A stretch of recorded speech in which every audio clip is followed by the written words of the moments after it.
we are going to make a berry and peach or stone fruit crisp crumble. I don't know, is it a crisp or a crumble? We can figure that out. So I'm going to call it a crisp because I'm using oatmeal on it. But these are frozen peaches that I froze last year. I peeled them and froze them and used my food saver. So they're from last summer, 9/21. And these are totally still perfect and would probably be good for at least another year.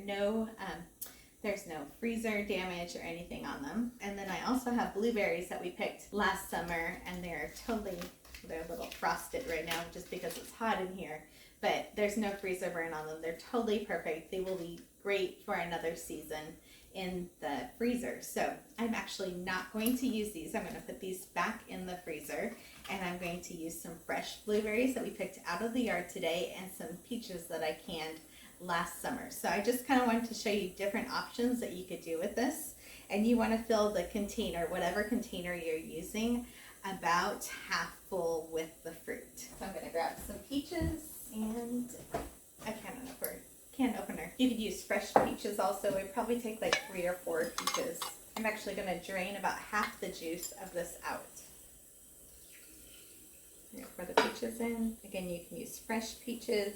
I'm going to add blueberries. This is about 2 cups worth of blueberries. You can do this in a cast iron skillet too, and it just kind of looks fancy being in a skillet. Okay, so this is how I roll. There's peaches in here. I want this to be a little bit thicker because I am sending dessert home with the team members that are here. So I'm going to actually grab one more jar of peaches to add to this. Possibly, if I can reach it. Oh, maybe. There we go. I'm honestly just trying to use up some of these peaches because I noticed they're actually from 2020 and it's 2022. And I would like to can a little bit more this summer. They are totally fresh for years. Okay, now I'm going to, just in this little part real quick here, I'm going to add, there's a blueberry. I'm going to add just a splash of vanilla. This is homemade vanilla that I made with vanilla beans, Madagascar vanilla beans, and rum. So pretty excited. It has to sit for like a year before you can start using it. So I'm finally able to start using it. And then I'm going to sprinkle a little bit of nutmeg and a little bit of cinnamon. And then we're just going to add about 3 tablespoons of gluten-free flour in this. You can use any kind of flour, and it'll just help thicken it up a little bit. So I'm going to just add that first. We'll actually measure this and say like half a tablespoon.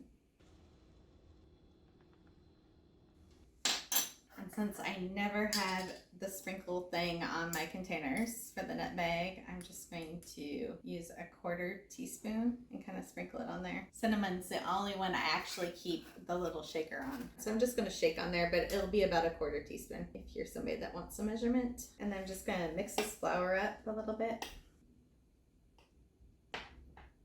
Want some blueberries right there. Seemed like we were missing some. So you could do this with any kind of fruit. You could do it with apples. You could make it with any kind of berries. I like the peach and blueberry option. So this is the second step. Okay, I'm going to use some rolled oats that I have in my food storage. It's a great way to use them. I normally never measure this, so that's about a cup. And I'm using gluten-free 1-for-1 all-purpose flour. Any flour would work. And then I'm going to put about half a cup of brown sugar in there. This is the brown sugar that I just made with monk fruit and molasses. Right. And I have 2 sticks of butter. I only keep salted butter. I think it lasts longer, but you can totally keep this with unsalted. And if you were going to do it with unsalted, just do a little bit of salt in your recipe. Just gonna break this down a little bit. So I'm going to use about 3/4 of a cup, which is 1.5 sticks. Put that in there.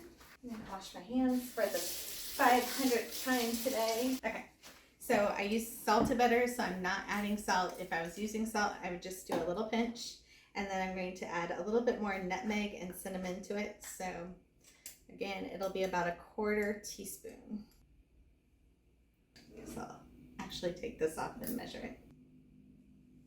Okay, now you could totally take a fork and just mash this up, but I do have a pastry cutter, so I'm going to use that and try to get some of the butter blended in. And you don't want it totally smooth. You do want the pieces of butter to make the crumble.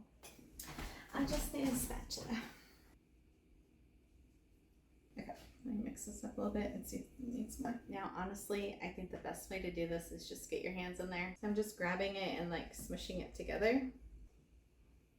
Now we're going to crumble it right on the top. So we don't want any huge pieces of butter. So if I have any, I'm just going to smother it out. Smush it out, smother it out. Smother would be different, huh? Alrighty. Just going to pour the last of that on there. This is going to go in the oven at 375 for about 35 minutes until it's nice and golden brown on the top and the fruit is all the way cooked. Since I used canned peaches, they won't need as long, so I'm probably only going to put it in for 30 minutes instead of 35. And I definitely am going to put this on top of a cookie sheet that has edges in case it bubbles over.